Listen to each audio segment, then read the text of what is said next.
Graça e paz.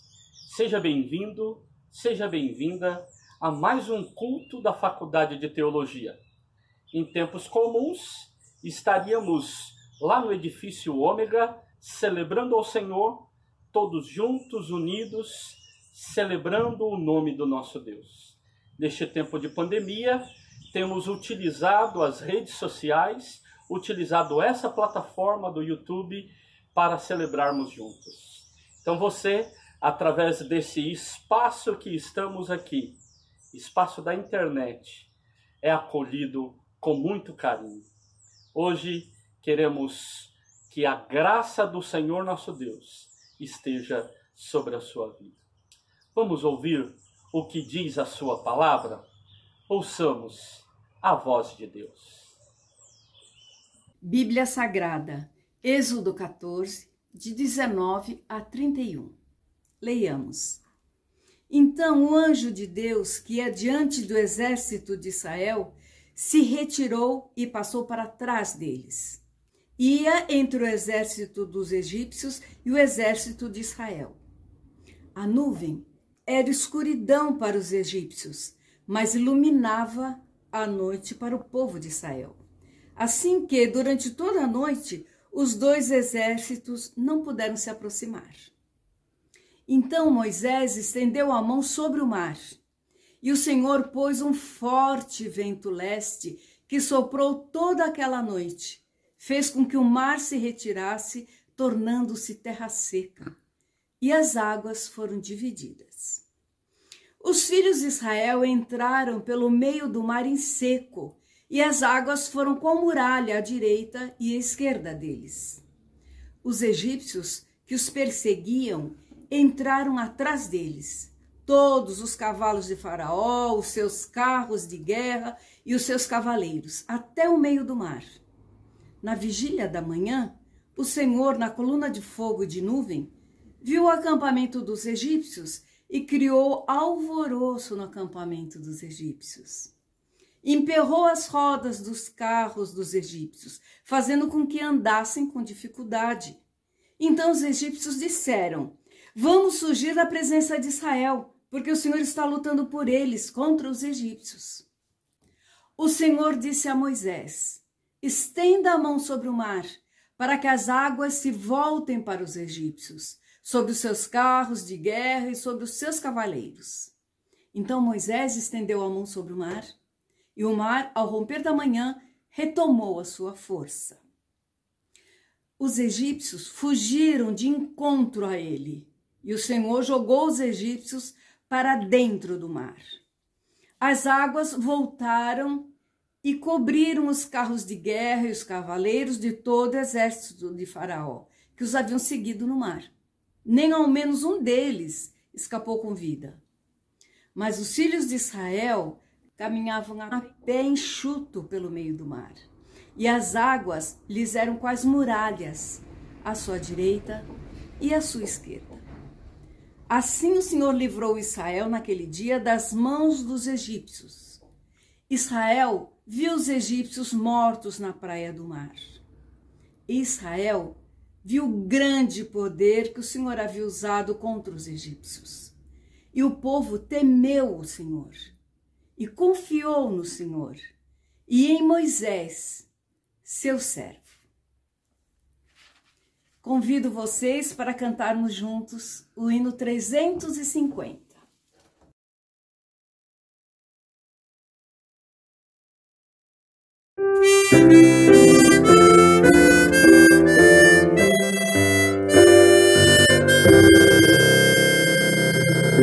As tuas mãos dirigem meu destino,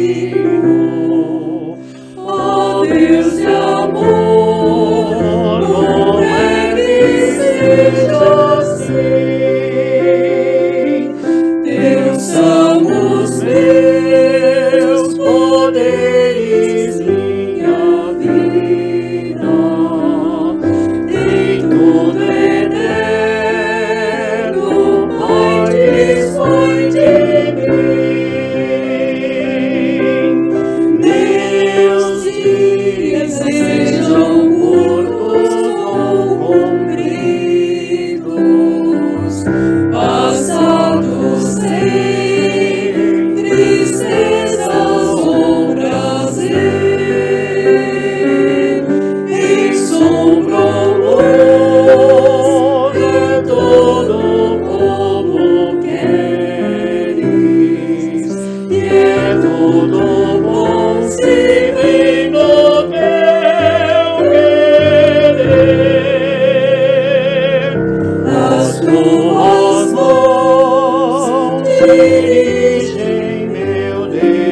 ao fim entrando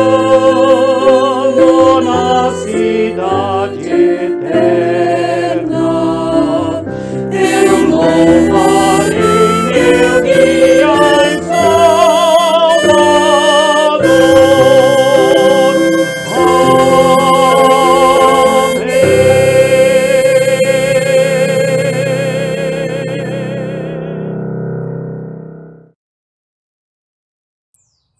Oremos. Graças te damos, ó Deus, pela oportunidade de celebrar o teu santo nome. Reconhecemos a tua graça, reconhecemos a tua bondade e nós queremos celebrar ao teu santo nome. Acolhe, ó Deus, o culto que preparamos, o culto que celebramos. Assim oramos, em nome de Jesus. Amém e amém. Acolhamos a leitura referente à confissão que se encontra no livro de Romanos, capítulo 14, versículos do 7 ao 10. Porque nenhum de nós vive para si mesmo, nem morre para si. Porque se vivemos, é para o Senhor que vivemos. Se morremos, é para o Senhor que morremos. Quer, pois, vivamos ou morramos, somos do Senhor. Foi precisamente para esse fim que Cristo morreu e tornou a viver, para ser Senhor tanto de mortos como de vivos. Você, porém, por que julga o seu irmão? E você, por que despreza o seu irmão? Pois todos temos que comparecer diante do tribunal de Deus. Diante da leitura bíblica, somos desafiados a vivermos na coletividade. Que você curve sua cabeça ou se ajoelhe, escolha a melhor forma de se apresentar diante do Criador, diante do seu Pai. Oremos. Pai, humildemente nos apresentamos diante da sua infinita misericórdia e bondade. Tudo o que nós somos e temos vem de Ti. Dai-nos a graça por intermédio do Teu Filho Jesus, para que não julguemos o outro. Ensina-nos a viver morrendo para nossos delitos e vontades. É o que te pedimos. Amém. Proclamação do perdão. Romanos 14, 11 a 12.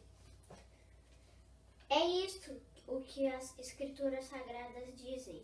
Juro pela minha vida, diz o Senhor, que todos se ajoelharão diante de mim e todos afirmarão que eu sou Deus.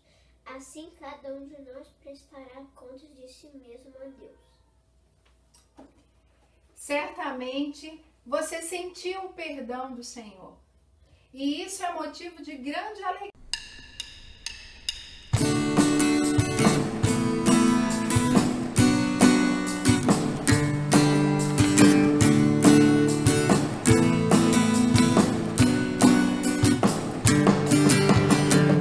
Quando a noite fria cair sobre mim, e no deserto eu me encontrar, e cercado por egípcios e por faraó, sendo impedido de prosseguir. Quando a noite fria cair sobre mim, e no deserto eu me encontrar, e cercado por egípcios e por faraó, sendo impedido de prosseguir. Eu sei que o seu fogo cairá sobre mim. Sei que o seu fogo cairá sobre mim e me levará em te confiar.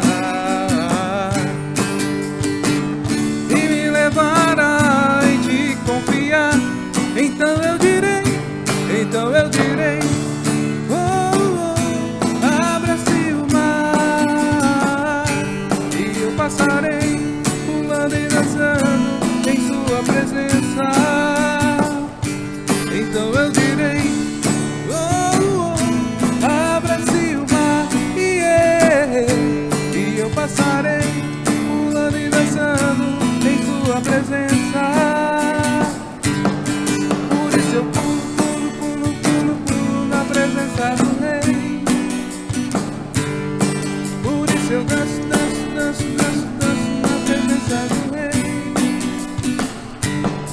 Por isso eu grito, grito, grito, grito, grito na presença do Rei. Um grito de júbilo.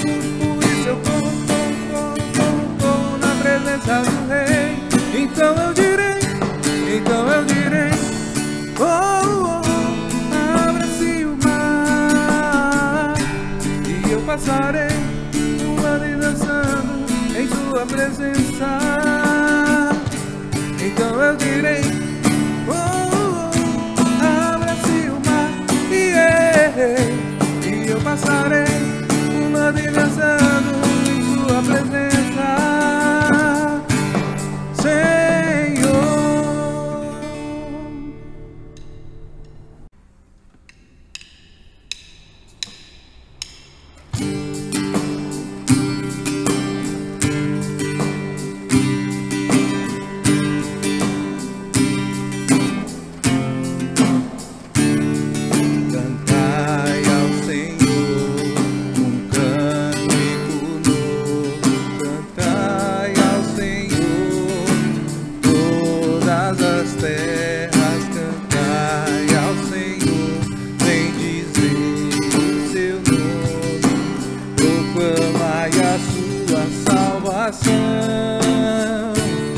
Anunciai entre as nações a sua glória, e entre todos os povos as suas maravilhas, porque grande é o Senhor, muito digno de ser louvado, mais temível do que falsos deuses. Glória e majestade estão diante dele, força e formosura no seu santuário. Glória e majestade estão diante dele, força e formosura no seu santuário.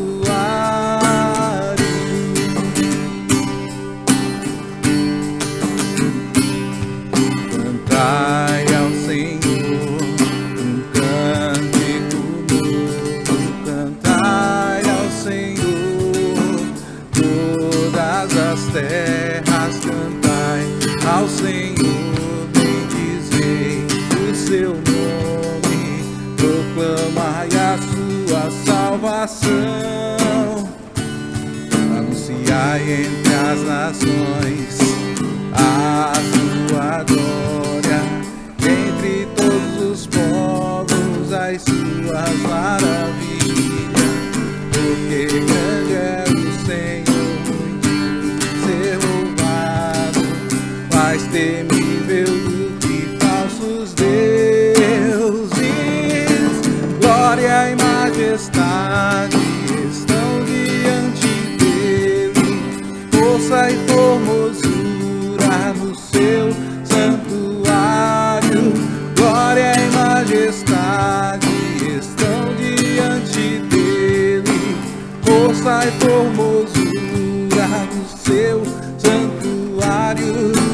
Glória e majestade estão diante dele, força e formosura no seu santuário.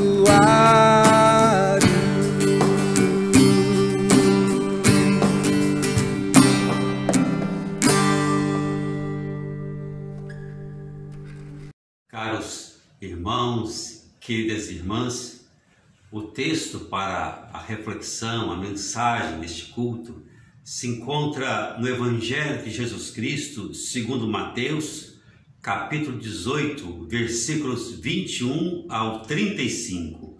Vamos à leitura. Então Pedro, aproximando-se, perguntou a Jesus: Senhor, até quantas vezes meu irmão pecará contra mim, que eu lhe perdoe? Até 7 vezes? Jesus respondeu: não digo a você que perdoe até 7 vezes, mas até 70 vezes 7. Por isso, o reino dos céus é semelhante a um rei que resolveu ajustar contas com seus servos.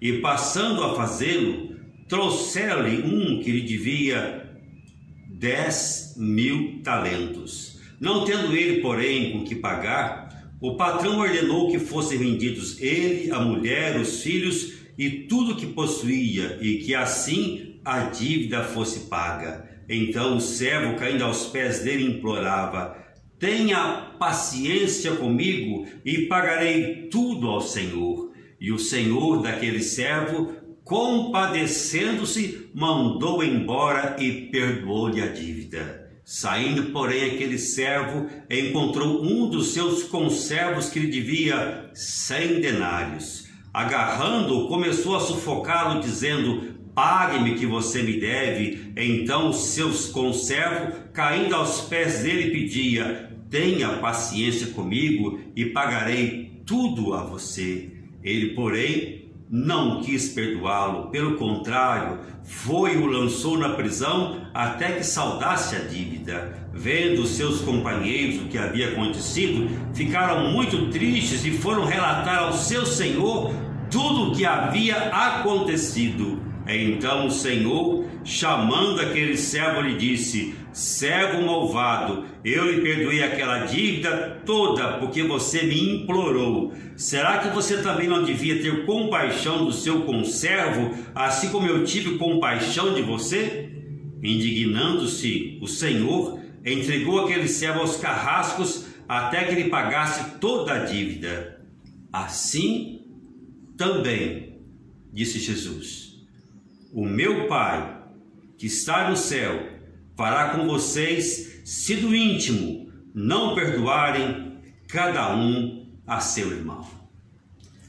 Nós vamos, na reflexão deste texto, seguir como proposta o pensamento, a percepção, a dimensão do perdão como dádiva, como aquilo que recebemos.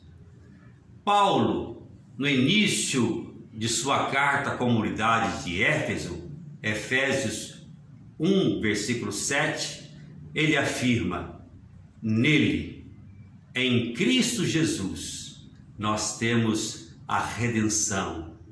Pelo seu sangue, nós temos a remissão dos pecados. Isto é, nós somos libertos. Os nossos pecados, eles são perdoados. Então, a pergunta que eu levanto é: que perdão é esse que nos foi oferecido?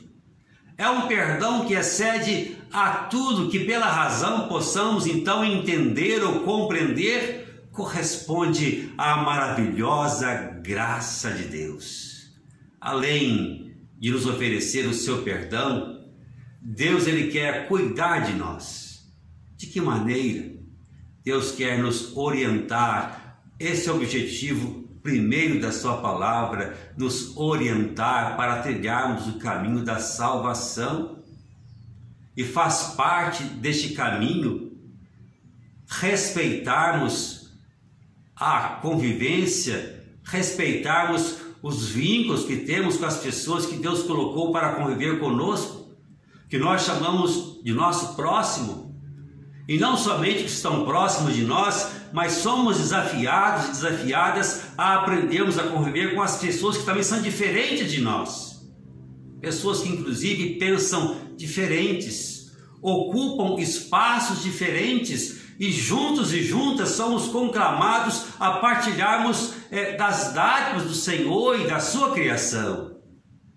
Uma expressão presente na carta pastoral da Igreja Metodista: discípulos e discípulas nos caminhos da missão vivem unidade. Está escrito: o amor de Deus pelas pessoas é refletido no amor e no respeito entre as pessoas. Importante guardarmos isso. Sempre se fala muito em perdão, mas a prática, o dia a dia, revela o quanto temos dificuldades de praticar o perdão.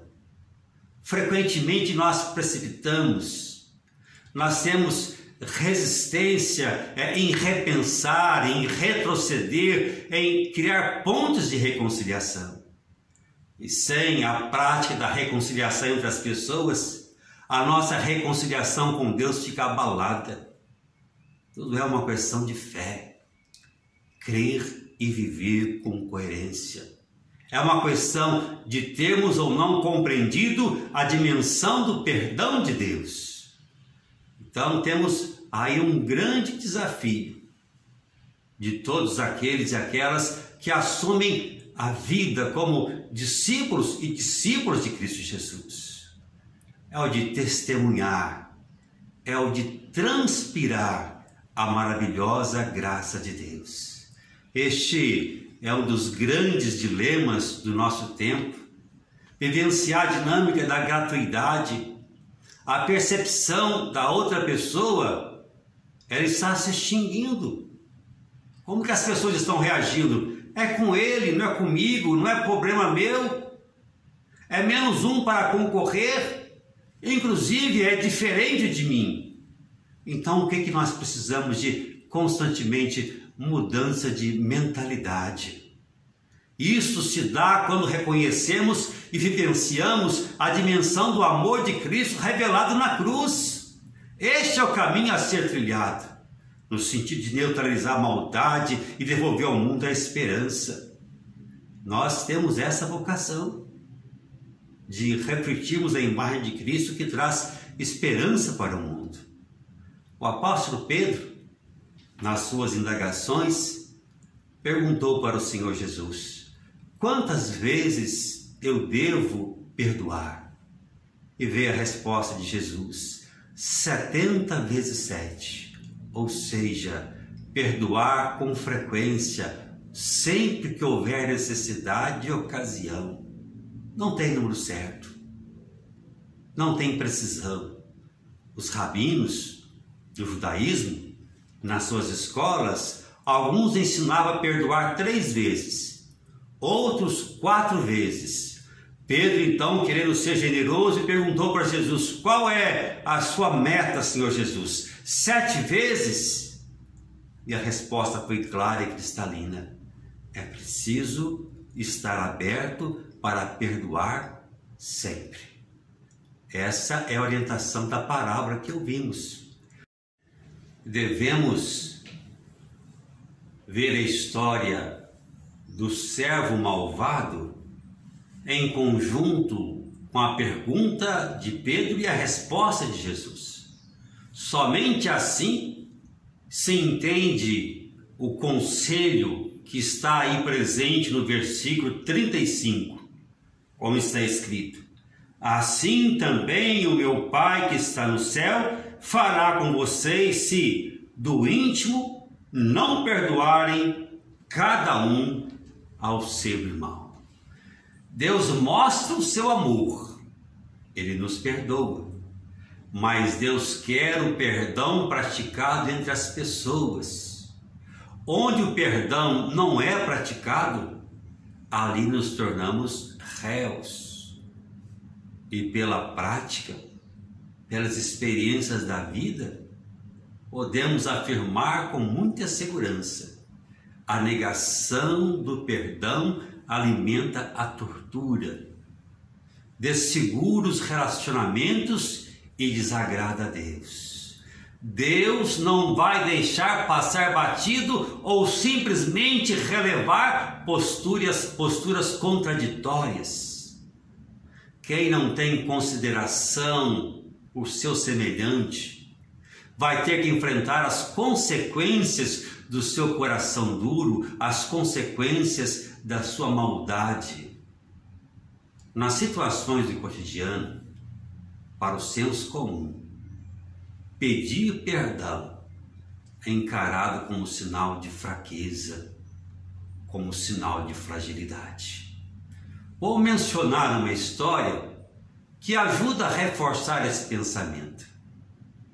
Quando nós caminhamos por uma mata e por uma trilha deparamos com um córrego, por exemplo, um córrego de 2 metros de largura, e precisamos atravessá-lo sem molhar os pés. Então o que nós fazemos? Se arriscarmos a pularmos ali mesmo, provavelmente vamos cair no córrego. Mas certamente a melhor atitude é retroceder alguns metros e ter então o impulso e assim conseguir saltar. Assim também acontece onde é necessário vivenciar a dinâmica do perdão. O segredo está no saber retroceder.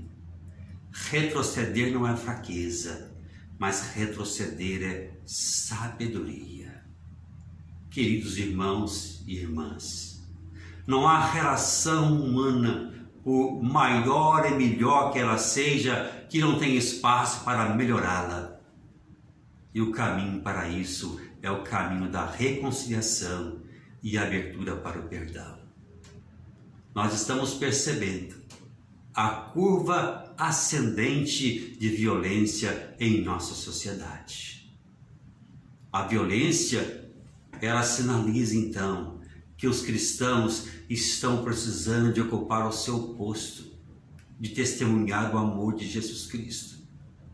Então, o perdão em nossa sociedade, nesse tempo de tantas tensões, de atritos ideológicos, a postura dos cristãos é de não alimentar as tensões, mas de ser criadores de pontes para a reconciliação e para o diálogo e a percepção do nosso próximo, mesmo sendo ele diferente. O perdão, ele liberta, resulta em gratidão, resulta em alegria. Que o Senhor nos abençoe, que o Senhor nos fortaleça. Vamos então, neste momento, nos colocarmos em oração. Amoroso Deus, graças te damos pela tua presença constante em nossa vida, pela tua palavra que nos orienta dia após dia. Nos ajude, ó Pai, a compreender essa dimensão da gratuidade, da maravilhosa graça dos nossos pecados perdoados, da vida que está aberta para viver, ó Pai, segundo a tua vontade, numa dinâmica que podemos chamar de reino do Senhor no tempo presente. Dai-nos força, ó Pai, para sermos mais perdoadores, perdoadoras. Dai-nos, ó Pai, discernimento para termos relações mais amorosas, mais comprometidas e sermos sinalizadores, Pai, do Teu Reino Santo. Dai-nos paz, dai-nos força, dai-nos alento para prosseguirmos no discipulado, no seguimento de Cristo Jesus, o nosso Senhor. Fortalece, Pai, a Tua igreja. Fortalece, Pai, o Teu povo. Em nome de Jesus que nós oramos. E que a graça do nosso Senhor e Salvador Jesus Cristo, o amor infinito de nosso Pai e a comunhão do Santo Espírito seja uma realidade, sempre presente em nosso viver, hoje e sempre. Amém.